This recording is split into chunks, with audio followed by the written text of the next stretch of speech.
Nah, sekarang diperhatikan.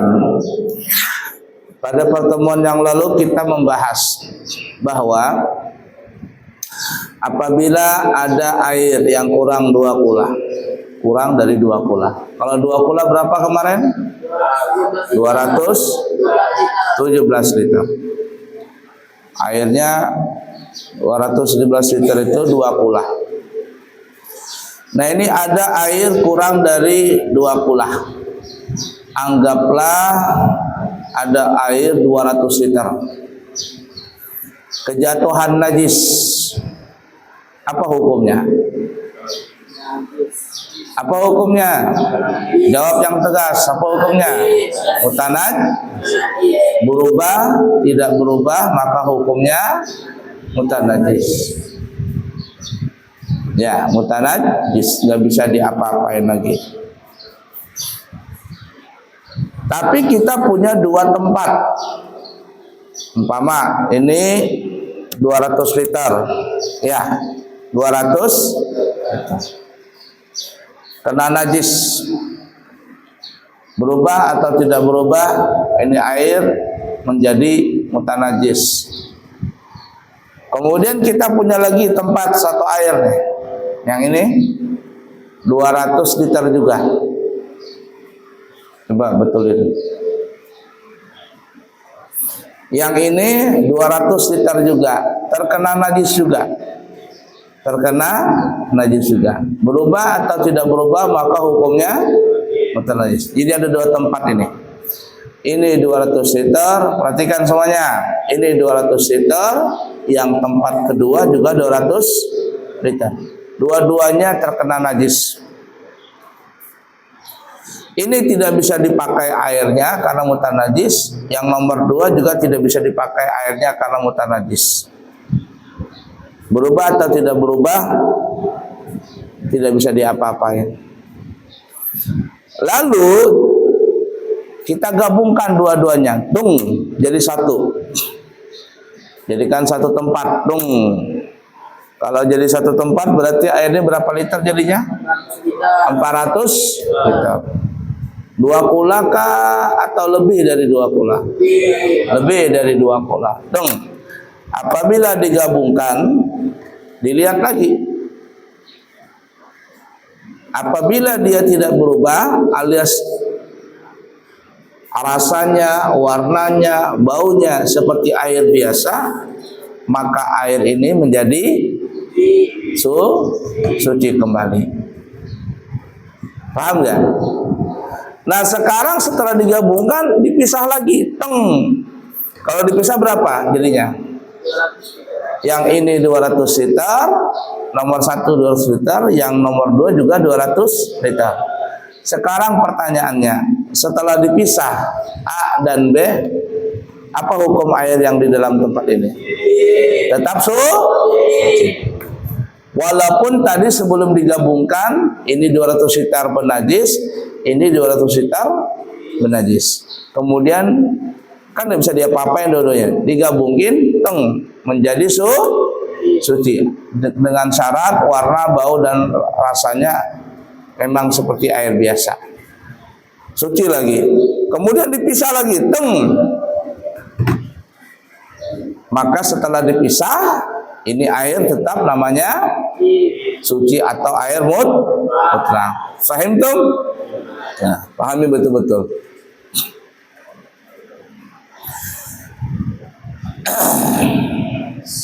Lanjut, baca lagi. Tiga, bagaimanakah contoh air yang mengalir?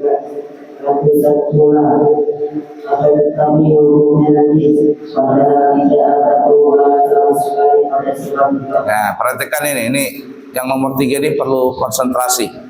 Lanjut. Jawab, contohnya adalah air yang mengalir di tempat air yang terdapat najis yang terbukti dan hubungan setiap alirannya kurang dari 2 bulan. Maka semua aliran air ini adalah najis meski tidak berubah selama masih berada di tempat alirannya. meski mencapai ratusan atau ribuan bulan. Jika tetap terkumpul dalam satu jemaah dan ukurannya mencapai 2 bulan, maka kita bumi suci dan sucikan. Perhatikan, lihat Abu Ya, fokus ini. Lihat mukanya Abu Ya. Perhatikan ya. Ini permasalahan airnya banyak tapi najis. Gimana contohnya? Ini contohnya Abu Ya contohkan saja. Ini ada paret kan ya? Paret ini dari mana? Dari musala, dari kantor kan ya? Dari mana itu lagi? Dari putri. Dari mana lagi? Dari putra. Ini paretnya ngalir. Terus sampai kemana itu namanya? Bawah jembatan. Paham ya?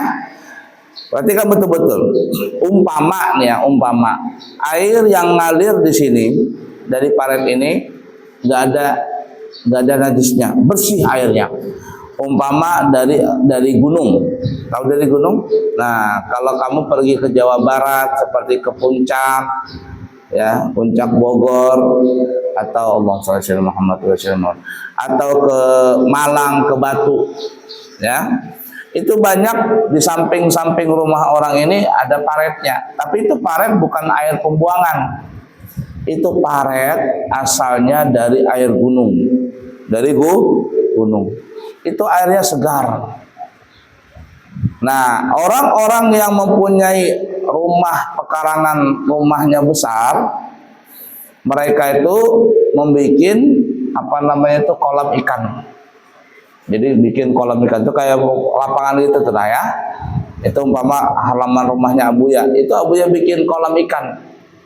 Taruh ikan nila, ikan mas di situ. Nah, air yang di paret tadi itu bukan, sekali lagi bukan air pembuangan, tapi air dari gunung. Bersih, suci, mutlak. Masuklah air itu ke dalam kolam ikan tadi. Itu air kolamnya segar. Makanya ikannya pun kalau dimakan itu, kalau digoreng apa enak. Kenapa? Karena sirkulasi airnya itu bagus. Nah, ini contoh ya. Anggap nih paret kita ini paret nih. Ini paret dari musala sampai ke mana namanya itu? Bawah jembatan. Ini ngalir airnya. Bukan air pembuangan, bukan air limbah, tapi air gunung asli umpama. Keluar airnya, begitu. Air yang mengalir itu boleh nggak dipakai bersuci? Mutlak nggak? Mutlak. Walaupun nggak sampai tertampung di sana. Nah, cuman permasalahannya ini hukum air bisa jadi najis. Kapan? Umpama ada najis yang tertahan. Ada najis yang tertahan. Tertahannya umpama di asrama putri situ, atau di jembatannya asrama putra. Jembatan ada kan? Nah, di situ umpama ada tikus mati. Ada tikus mati. Nah, tikus mati ini tertahan. Ini umpama hulu, ini hilir. Nah, tikus matinya di sini. Ngalirlah air ini dari atas, ngalir melewati mana? Melewati tikus. Ya, melewati tikus. Tikusnya mati. Lewatnya air, gitu. Nah, air yang sebelum tikus hukumnya suci. Air yang melewati tikus, maka hukumnya najis. Sampai kapan tidak najis? Sampai air ini tertampung dalam satu wadah. Anggaplah di bawah apa namanya itu? Di bawah jembatan tuh. Berapa kula itu? Wah, nggak tahu dah, banyak itu. Ditutup pipanya, tertampung di situ. Kalau sudah ditampung di sana, dilihat lagi. Satu syaratnya, 2 kulah atau lebih. Kedua, dilihat lagi berubah atau tidak berubah airnya. Kalau dia tidak berubah warna, bau dan rasa, maka air yang di bawah kolong jembatan itu hukumnya suci. Paham kira-kira? Ini kalau airnya, maksudnya kalau najisnya itu seperti tikus mati tertahan. Jadi air yang melewati setelah tikus najis semua. Walaupun paretnya ini sampai berkilo-kilo. Panjang begitu, semuanya najis. Berubah atau tidak berubah? Najis. Kecuali apa tadi ya? Tertampung dalam satu wadah. Satu. Yang kedua, lebih dari 2 kula. Yang ketiga, tidak berubah airnya. Maka hukumnya yang tertampung itu menjadi suci kembali. Ya. Nah, tapi kalau air yang ditampung di bawah itu hujan nggak ada nih, ya, hujan nggak ada, umpama jalanlah air terus dari kantor iya, dari musala iya, keluar juga dari asrama putri iya, bekas macam-macam situ, dari putra juga iya, tertampung terus dalam satu wadah di bawah jembatan itu, berubah baunya, rasanya dan warnanya, apa hukumnya? Apa hukumnya? Nah, paham tuh? Nah, ingatin tuh. Tapi kalau hujan deras, tidak ada najisnya, aman tuh. Habis hujan begitu, kamu mandiin di situ di bawah kolong jembatan itu, tidak bernajis badan kamu. Paham kira-kira? Nah, tuh, perhatikan ya. 1. 2 permasalahan. Najisnya ngalir, tapi tempatnya kecil, tempat air ngalir itu kecil, seperti paret ini kan kecil nih. Kemarin Abu ya tanya sama kamu, kalau kita bikin bak mandi segi 4, kemudian berapakah ukurannya yang bisa mencapai 2 kula? Kalau 2 kula berapa liter? 217 liter. Nah, kalau kita bikin bak mandi segi 4, berapa ukuran dalamnya? 60 kali 60. Panjang lebar dalam 60 apa? Sentimeter. Bukan 60 kilo, 60 kilo mah 60 senti. Nah, kurang lebih berapa ya? Ya, 2 hasta ini. Nah, 60, tapi ukuran dalam, bukan ukuran luar, ukuran dalam bak.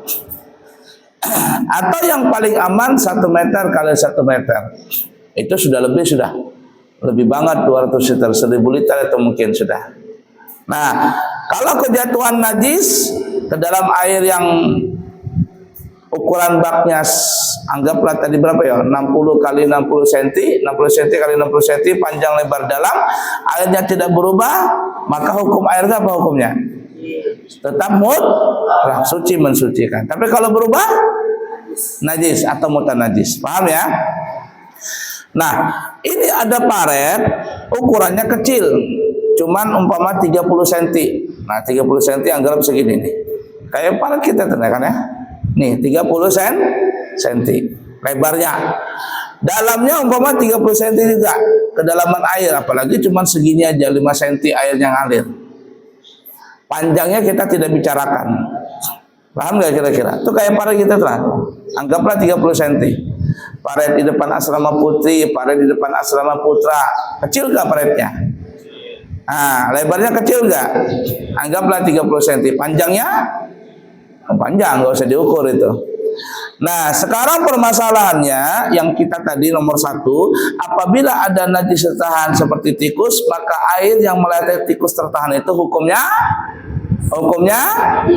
najis. Jawab yang tegas, hukumnya hukumnya najis. Sampai kapan tidak najis? Tertampung di dalam satu wadah yang mencapai 2 kula atau lebih. 1. Syaratnya apa lagi yang kedua? Tidak berubah kembali seperti suci semula. Nah, ini najisnya tertahan. Tapi kalau najisnya mengalir gimana? Kalau najisnya mengalir, umpama nih ya, dari atas ini ada tikus mati, hujan turun, ngalir dia, pelan ngalirnya.